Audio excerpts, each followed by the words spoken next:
أعوذ بالله من الشيطان الرجيم. بسم الله الرحمن الرحيم.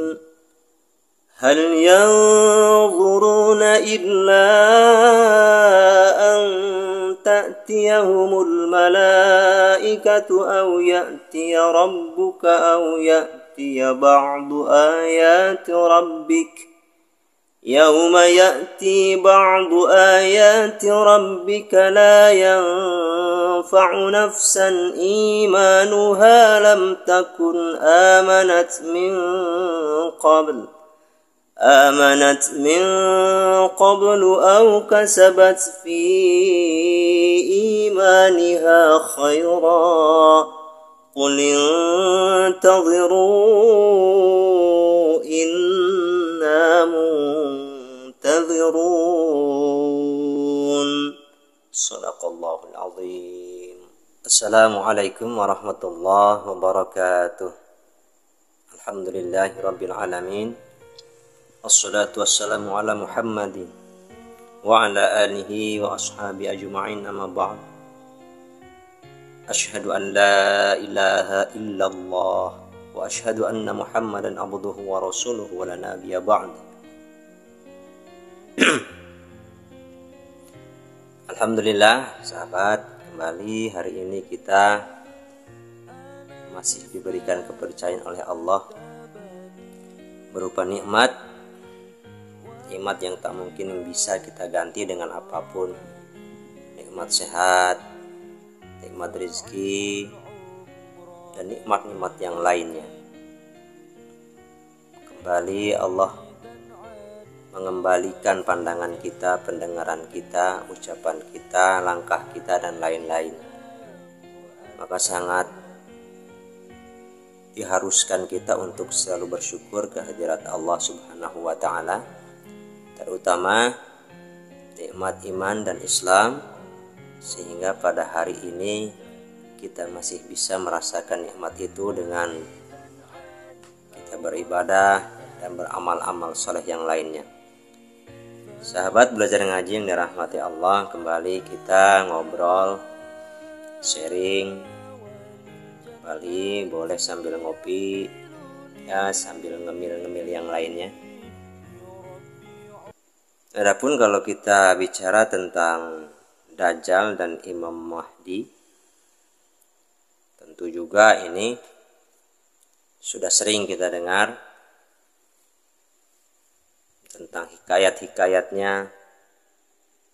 Dajjal bagaimana, Imam Mahdi seperti apa. Mungkin sebagian dari kita telah paham dan telah tahu bahwa Dajjal ini satu sosok yang diisyarahkan dengan ciri-ciri fisiknya bahwa dia ini adalah seorang pemuda yang berkulit kemerahan, katanya begitu. Ada sebagian yang mengatakan seperti itu.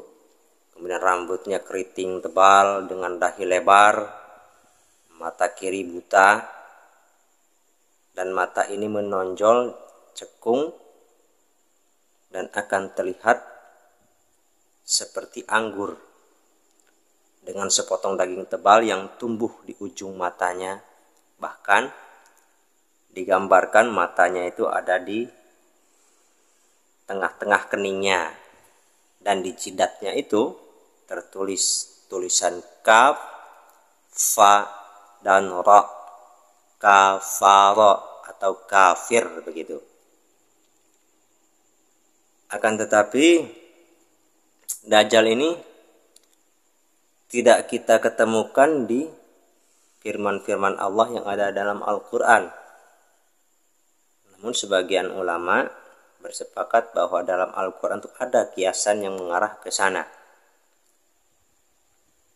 Seperti yang tadi saya bacakan dalam surah Al-An'am ayat yang ke-158.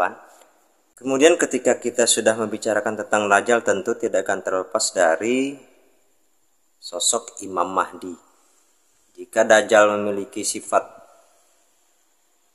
yang luar biasa jahatnya begitu, bahkan diceritakan bahwa Dajjal ini yang akan membunuh banyak kaum muslimin dengan cara yang keji. Bahkan kelak dia yang akan diangkat menjadi orang pilihan, dan tidak menutup kemungkinan dia juga akan diangkat menjadi nabi. Kemudian suatu saat akan si Dajjal ini mati, kemudian hidup kembali, maka dia akan mengaku Tuhan. Maka Imam Mahdi ini, seperti yang diceritakan banyak hal, bahwa dia adalah sosok yang akan menumpas kejahatan daripada Dajjal ini. Untuk itu, sifat-sifat dari Dajjal ini tentunya tidak lepas dari sifat iblis pula. Mana sifat keangkuhannya ada, sifat takaburnya ada, dan akan menebar fitnah-fitnah yang keji terhadap kaum muslimin yang beriman. Jika Dajjal diidentikan dengan sosok penghancur dan pemecah belah umat, maka Imam Mahdi ini adalah sosok yang akan menegakkan keadilan, seorang pemimpin yang jujur dan adil. Dia akan menjadi seorang yang penuh dengan kedermawanan, membagikan harta kekayaannya untuk kemajuan umat, lebih mementingkan umat daripada dirinya sendiri. Dan beliau jugalah Imam Mahdi ini yang akan menyatukan kembali umat Islam yang sudah tercerai-berai, yang sudah pecah menjadi 73 golongan. Dan Imam Mahdi inilah yang akan dipilih oleh Allah untuk dijadikan khalifah, untuk menghancurkan semua kezaliman-kezaliman yang ada di muka bumi ini, termasuk kezaliman-kezaliman yang disebabkan oleh Dajjal tadi. Sahabat belajar ngaji yang dirahmati Allah, bagi saya Dajjal dan Imam Mahdi ini masih sebatas misteri. Apakah kita harus mengimaninya? Tentu kita harus mengimaninya, mempercayainya. Akan tetapi sesuatu hal yang belum terjadi, itu sama saja seperti kita mendengar kisah tentang kiamat. Kiamat itu tidak ada satu penafsir pun yang mengatakan kapan terjadinya, jam berapa, tanggal berapa. Hanya sebatas ciri-ciri atau tanda-tanda kiamat saja. Begitupun dengan Dajjal dan Imam Mahdi ini. Dan inilah yang sering diperdebatkan juga oleh para ulama-ulama tentang adanya Imam Mahdi ataupun adanya Dajjal ini. Kita mencoba untuk menyampingkan dulu tentang sosok, atau benarkah suatu saat di akhir zaman ini Allah menurunkan Imam Mahdi ini untuk menumpas Dajjal. Nah, dengan adanya misteri-misteri seperti inilah, tidak menutup kemungkinan orang-orang yang tidak menyukai terhadap Islam akan menghembuskan tentang sosok Dajjal, tentang sosok Imam Mahdi, untuk semakin mengaburkan tentang keimanan kita. Kita akan sibuk terus mencari seperti itu. Sosoknya seperti apa? Siapa penumpasnya? Nah, ini yang dikhawatirkan terjadinya kelemahan iman dalam diri kita. Untuk sekarang ini, metode-metode untuk pemurtadan terhadap kaum muslimin itu sudah tidak efisien lagi. Sering sudah kita dengar, bahkan mungkin lihat, bahkan di luar negeri itu, semakin banyak pemurtatan, malah semakin banyak orang yang mu'alaf. Itu sudah banyak terjadi. Maka mungkin saja metode mereka dirubah dengan cara melemahkan iman kaum muslimin muslimat, dengan menyajikan kabar-kabar yang seolah itu benar, akan tetapi belum tentu kenyataannya. Dajjal dan Imam Mahdi ini masih gaib, masih rahasia, dan tentunya kita tidak berhak untuk menilai sesuatu dengan hak. Kemudian di sisi lain, ada sifat-sifat buruk kita juga. Penyakit hati kita yang sudah kita bicarakan di video sebelumnya tentang ghibah, iri, dengki, sombong, fitnah, dan lain-lainnya. Itu sisi buruk dan nafsu kita yang tidak lepas daripada bisikan setan, bisikan iblis, yang apabila kita tidak mampu untuk menangkis semua godaan-godaan itu, maka kita akan terjerumus kepada dosa-dosa. Nah, dari sisi atau kedua sisi ini, antara si buruk dengan si suci, si jahat dengan si baik, itu ada dalam diri kita. Terlepas dari kita bicara tentang iblis, tentang Dajjal, tentang Imam Mahdi, bahwa hakikatnya sifat Dajjal itu mungkin ada dalam diri kita. Maka tidak menutup kemungkinan juga kita inilah yang sebenarnya mempunyai sifat Dajjal itu. Hembusan daripada iblis inilah yang menyatakan bahwa diri kita ini Dajjal yang sebenarnya. Bisa jadi. Atau di sisi lain ada sisi baik kita tentang keimanan kepada Allah. Kita taat kepada Allah.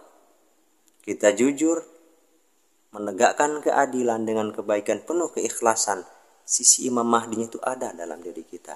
Bukan berarti kita menyatakan diri ini kita Mahdi, Imam Mahdi, akan tetapi sifat-sifat Imam Mahdi itu ada dalam diri kita.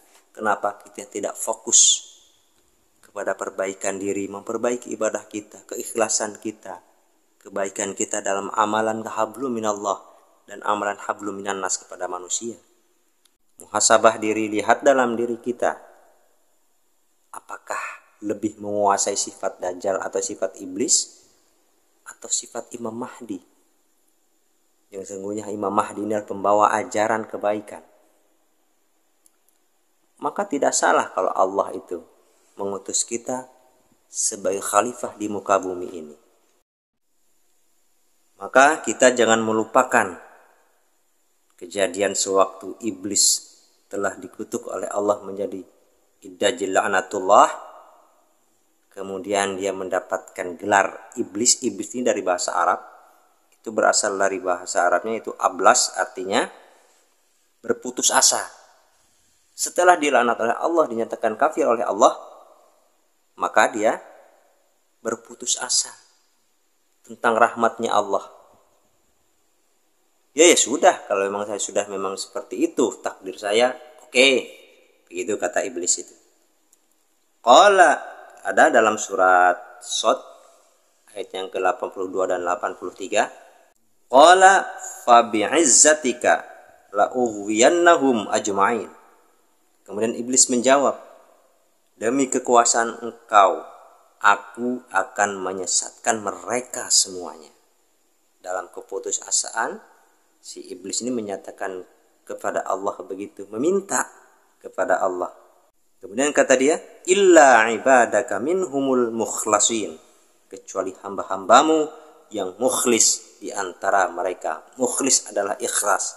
Ikhlas dalam beribadah, ikhlas dalam sedekah, ikhlas dalam sholat, dalam saum dan lain-lainnya.